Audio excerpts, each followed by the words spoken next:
اب میں جناب اصغر مغل صاحب سے جو کرولے سے تشریف لائے ہیں درخواست کروں گا کہ اپنا سوال پیش بات پھٹ رہی ہے، اس کو بھی دور کر دوں. جی اصغر مغل صاحب السلام علیکم، فرمائیے. بس جی آپ نے کافی تفصیل سے بات تو کر دی ہے. میرا صرف یہ سوال ہے کہ آپ مسلمان ہیں، میں بھی مسلمان ہوں، یہ سب لوگ بیٹھے ہیں یہ بھی مسلمان ہیں، الحمدللہ کلمہ پڑھتے ہیں. تو ہمارے پاس کون سی یارڈ سٹک ہے کہ ایک انسان جو کلمہ پڑھتا ہے اس کو میں یا کوئی اور یا تیسرا آدمی یہ کہہ دے کہ یہ کافر ہے؟ تو اگر اس کے پاس کوئی یارڈ سٹک ہے تو اس کا بیسس کیا ہے؟ کیا یہ پولیٹیکل ہے یا مطلب ہے کہ یوں ہی ایک شوشہ بنا کے دوسرے کو ذلیل کرنے کی بات ہے؟ اگر ایسا ہے تو یہ غلط ہے، اگر نہیں ہے تو پھر یہ کیوں ہے؟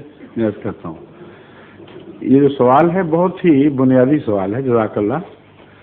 لیکن ایک بات میں واضح کر دوں کہ کسی کو کافر کہنے سے عملاً فرق ہی کوئی نہیں پڑتا. اگر کوئی کسی کو کافر سمجھتا ہے تو بے شک سمجھتا رہے. سوال یہ ہے کہ امت محمدیہ کی ملی اتحاد کے خلاف اگر وہ فتویٰ دیتا ہے اور اپنے کفر کے فتوے کے نتیجے میں لازم قرار دیتا ہے کہ دوسرے حصے کو ملت سے کاٹ کر باہر پھینک دیا جائے، تو یہ فساد کی جڑ ہے. تو اس کے بارے میں میں کر رہا ہوں کوئی ایسا لائے عمل؟ ہاں، لائے عمل وہی ہے جو رسول اللہ صلی اللہ علیہ وسلم پیش فرما چکے ہیں. وہ جو مثال ابھی میں نے دی تھی وہ کافی 72 فرقوں والی، وہ بڑی واضح ہے. اس سے پہلے بھی تو اختلافات ہوئے تھے امت موسوی میں، مگر عام انبیاء بھی آتے رہے، مجددین طرز کے علماء انبیاء آتے رہے، مگر مسیحیت نہیں ہوئی. آخر نبی اور مسیح میں فرق کیا ہے؟ بنیادی میں آپ کو بات کر رہا ہوں. میں سمجھ رہا ہوں کہ ڈیٹیل میں جانے سے سمجھتا ہوں میں، لیکن مختصر یہ ہے کہ جب اس کی ایک بیسس رانگ ہے تو اس کو کیوں نہ اس کے بارے میں تفصیل سے لوگوں کو پتہ لگے. کون کہے گا؟ یہی تو میں چاہتا ہوں کہ میں عرض کر رہا ہوں کہ کوئی نہیں کہہ سکتا. لیکن یہ جو خرابی ہے یہ ہم لوگ مسلمان ہوتے ہوئے اپنے آپ میں ایک جب میں حل بتانے کی کوشش کرتا ہوں آپ پھر سنتے ہیں میری بات. میں سننے کی کوشش کروں گا آپ کی بات. تو یہ کیا اس طرح الزام لگا دینے سے دوسرے کو فرق نہیں پڑتا؟ لیکن الزام لگانے والا یہ جانتا ہے کہ یہ لوگ غلط ہیں، یا تو یہ مشرک ہیں یا یہ کوئی ایسی غلط بیانی کر رہے ہیں کہ جس کے بیسس غلط ہے. تو کیا جس پر الزام لگایا جاتا ہے اس کو حق تو ہے، لیکن یہ کیوں نہیں آپس میں دونوں پارٹیز کو سمجھ آتا؟ میں یہی تو سمجھانے کی کوشش کر رہا ہوں. اس لیے سمجھ نہیں آتی کہ مذہبی رہنما تقوی پر قائم نہیں ہوتے. اگر وہ تقوی پر قائم ہو، مذہبی لیڈرشپ، تو یہ صورتحال پیدا نہیں ہو سکتی. اور تبھی رسول اکرم صلی اللہ علیہ وآلہ وسلم نے یہود کی اس حالت سے امت کے اس دور کو مثال دی ہے جو آخر تک پہنچ چکی تھی، جس کے بعد معلوم ہوتا تھا کہ اب اس کا علاج نہیں رہا. اس وقت آپ کا طریقہ علاج یہ ہے کہ پھر اللہ اپنے ہاتھ میں معاملے کو لیتا ہے. جب تک ڈیوائن ریفارمر نہ آئے یہ لوگ درست نہیں ہو سکتے. اس کی وجہ یہ ہے، آپ نے پالیٹکس کا بھی ذکر فرمایا تھا. پالیٹکس مذہب میں داخل ہو چکی ہوتی ہے، اور خدا کے خوف کی بجائے فیصلے اس بات پر ہوتے ہیں کہ ہماری انسانی ٹیریٹری کو کوئی خطرہ تو لاحق نہیں ہے. اللہ کی ٹیریٹری کی بحث اٹھ چکی ہوتی ہے. جب یہ علامتیں ظاہر ہوں تو یقین کریں کہ رہنما اس لائق نہیں رہے کہ ان کی پیروی کی جائے. میں مثال دیتا ہوں. ایک شیعہ ہے، اگر وہ سنی ہو جائے تو شور پڑ جاتا ہے، اور اگر شیعہ ماحول میں سنی ہو تو قیامت برپا ہو جاتی ہے. لیکن ایک شیعہ اسلام کے پہ عمل کرنا چھوڑ دے، اسے کوئی شور نہیں پڑتا.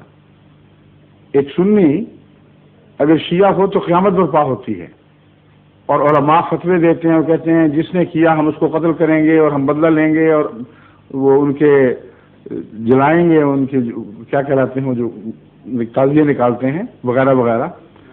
لیکن علماء کی آنکھوں کے سامنے وہ جو ان کی ٹیریٹری تھی وہ خدا کی ٹیریٹری نہیں رہتی اور شیطان اس پر حملے کرتا ہے. ان کے ماننے والے جو سنی کہلاتے ہیں اغوا کرتے ہیں، قتل کرتے ہیں، جھوٹ بولتے ہیں، ڈاکے ڈالتے ہیں، بددیانتی کرتے ہیں، دن دہاڑے ایک دوسرے کے قتل کرتے ہیں، عدالتیں جھوٹ سے بھر جاتی ہیں، علماء آرام سے لمبی تان کے سوتے ہیں. اس پر قیامت کیوں نہیں آتی؟ رشوت کا بازار گرم ہو جاتا ہے، اس پہ قیامت نہیں آتی. ایک دوسرے کی حق تلفی شروع ہو جاتی ہے، کوئی قیامت نہیں آتی. تو اس کا مطلب یہ ہے کہ دراصل وہ امت کے جو مختلف ٹکڑے ہیں ان کے سردار ان کو اپنی ٹیریٹری سمجھتے ہیں، اور اسی کا نام سیاست ہے. ٹیریٹری کے اندر کوئی چیز رہے اور اس سے باہر نہ نکلے تو کوئی قیامت نہیں آتی. جب ٹیریٹوریل نقصان شروع ہو اس وقت سیاست میں قیامت آیا کرتی ہے. یہی سیاست کا حال ہر جگہ دنیا میں موجود ہے. انگریزوں کے ملک کا ایک چپا بھی کوئی اور چیز قوم لینے کی کوشش کرے تو رد عمل ہوگا. یہاں تک کہ فوکلینڈ آئلینڈ تک رد عمل ہو گیا. لیکن اندرونی حالتیں جب بگڑتی ہیں تو سیاست کو کچھ نہیں ہوتا. اقدار چھوڑ دی، ظلم شروع ہو گئے. بالکل یہی شکل جب مذہب کی ہو جائے تو اس کو مذہب کیسے کہہ سکتے ہیں؟ وہ سیاست بن چکا ہوتا ہے. اگر خدا سے محبت ہو تو خدا کے بندے جب خدا کو چھوڑ کر شیطان کے بندے بن رہے ہوں اس وقت علماء کے دل میں ایک تہلکہ برپا ہو جانا چاہیے. ہماری آنکھوں کے سامنے یہ نقصان ہو رہا ہے. بس جب حضرت صلی اللہ علیہ وسلم کے زمانے میں کوئی بے دینی کی حرکت کرتا تھا اس کو اہمیت دی جاتی تھی، لیکن مرتد ہوتے تھے، آئے دن لوگ آتے تھے اور چلے جاتے تھے، اس پر کوئی تلوار نہیں اٹھتی تھی. قرآن کریم ان گواہیوں سے بھرا پڑا ہے. فرماتا ہے کہ روزانہ آنے والے آتے ہیں، صبح کہتے ہیں ہم ایمان لے آئے اور شام کو کہتے ہیں ہم واپس اپنے پہلے مذہب کی طرف لوٹ رہے ہیں. اس قرآنی گواہی کے باوجود ایک بھی گواہی نہیں کہ ایسے لوگوں کو قتل عام کا حکم ہوا ہو. لیکن جہاں جھوٹ بولا جاتا تھا، جہاں فسق و فجور ہوتا تھا، وہاں حضرت اقدس محمد رسول اللہ صلی اللہ علیہ وسلم کی عدالت لگتی تھی، ان کی اصلاح کے لیے کاروائیاں کی جاتی تھیں.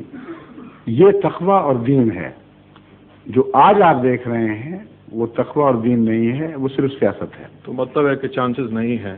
ایک چانس ہے جس کو رسول اللہ صلی اللہ علیہ وسلم نے بیان فرمایا ہے. اب اپنے آپ کو ماضی میں یہودیت کے اس دور کی طرف منتقل کر کے دیکھیں کہ مسیح ابھی نہیں آئے. اس وقت آپ کا فتویٰ یہی ہوتا جو آج آپ دے رہے ہیں. لیکن حضرت صلی اللہ علیہ وآلہ وسلم کا زمانہ ختم نہیں ہوا، آپ کا زمانہ قیامت تک ہے. اس لیے قیامت تک کی اہم خبریں خدا تعالیٰ نے آپ کو عطا فرمائیں. ان خبروں میں ایک خرابی کی خبر بھی تھی جو میں نے بیان کی. ان خبروں میں اس کی اصلاح کی بھی ایک صورت تھی. چنانچہ آپ ایسی تمام احادیث کا مطالعہ کر کے دیکھیں، کہیں اشارتاً بھی آپ کو یہ بات نہیں ملے گی کہ جب یہ حالت ہو جائے افتراق کی تو علماء اکٹھے ہوں گے اور سر جوڑ کر کوئی تدبیر کریں گے، یا عوام الناس کوئی ترکیب سوچیں گے، یا مسلمانوں کو تیل کی دولت عطا ہو جائے گی اور اس دولت کے ذریعے سے وہ کچھ اصلاحی کارروائی کریں گے. اشارتاً بھی کہیں نہیں ملتا ذکر. جب بھی علاج کی بات فرمائی ہے آپ نے مسیح کی بات کی ہے اور ماضی کی بات کی ہے. جو امت کا مالک ہے اس کی بات سنے بغیر اپنی طرف سے آپ ہزار تجویزیں کر لیں، کوئی کامیاب نہیں ہو سکتی. صرف فیصلہ یہ کرنا ہے کہ وہ مہدی جس کا دعویٰ وعدہ کیا کہ وہ آیا کہ نہیں آیا، وہ مسیح جس کی پیشگوئی فرمائی گئی ہے وہ آیا کہ. یہ دو فیصلے کن باتیں ہیں. اگر وہ نہیں آئے تو پھر کچھ نہیں ہو سکتا. نہیں، میرا اس سے یہ تعلق نہیں ہے کہ وہ مسیح آئے یا نہیں آئے. پھر آپ کا تعلق نہیں تو پھر سوال کیوں کر رہے ہیں مجھ سے؟ میرا مقصد نہیں، تعلق سے میرا مطلب میں اس بحث میں نہیں پڑھنا چاہتا. میرا صرف یہ مقصد یہ ہے کہ ہم لوگ سب مسلمان ہیں، جتنے یہاں لوگ سب بیٹھے الحمدللہ. آپ کو کس کا پتہ چلا؟ میں اس لیے کہ یہ جو احمدیت کو جو کہتے ہیں کہ یہ مسلمان نہیں ہیں، میں اس محفل میں آیا ہوں تو میں سمجھتا ہوں مسلمان ہوں. نہیں، یہ بات نہیں، میری بات سن لیجیے. اسلام کی تعریف کیا ہے؟ انما المومنون اخوہ. ایک تعریف یہ ہے جو قرآن کریم میں بیان ہوئی ہے. دل کی باتیں اور عقائد کی باتوں میں اگر آپ پڑھ کر یہ اختلاف حل کرنے کی کوشش کریں گے تو یہ ایک ایسا جھگڑا ہے جس کو آپ کبھی طے نہیں کر سکتے. مگر قرآن کریم نے جو کھلی علامتیں بتائی ہیں وہ بغیر تعلیم کے ہر کس و ناقص معلوم کر سکتا ہے، وہ ان میں سے ایک یہ ہے، انما المومنون اخوہ، مومن بھائی بھائی ہوتے ہیں. اور بھائی بھائی کی تعریف رسول اللہ صلی اللہ علیہ وسلم نے کیا فرمائی؟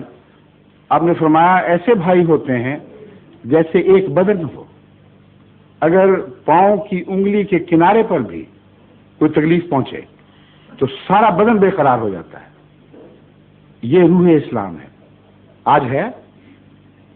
یہی تو میں بھی سوال کر رہا ہوں. آپ نہیں کر رہے، آپ کہہ رہے ہیں مسلمان. میں کہتا ہوں مسلمان نہیں ہے میرا. قرآن کی روح سے آپ دیکھیں تو مسلمان نہیں رہتے.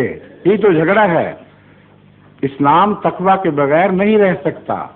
چلے ٹھیک ہے جی، بس نہیں چلے کی بات نہیں. واقعہ یہ ہے کہ تقوی کے بغیر اسلام ایسا ہے جیسے مٹی کا مادو بنا دیں اور کہیں آدمی بن گیا. شکل صورت میں آدمی ہو سکتا ہے. آپ یہ کہہ سکتے ہیں کہ اس وقت ہم شکل صورت میں اور عقائد کے لحاظ سے مسلمان دکھائی دیتے ہیں، مگر قرآن نے ان انسانوں کی جو تعریف بیان فرمائی، جس کی تشریح رسول اللہ صلی اللہ علیہ وسلم نے فرمائی، وہ عالم اسلام سے مفقود دکھائی دیتی ہے. یہ درست ہے یا غلط ہے؟ شاید درست ہوگا. نہیں، اب آپ بھی تقوی سے کام لیں. نہیں، اب تو یہ تو جس تقوی کی بحث ہو رہی ہے اس کو کیوں چھوڑتے ہیں؟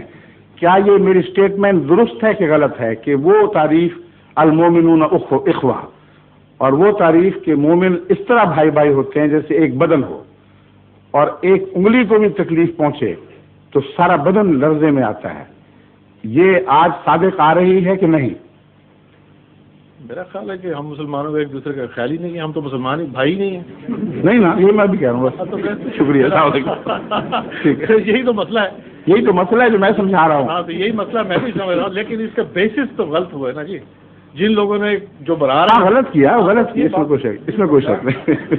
ظہور مہدی آخر زمان ہے.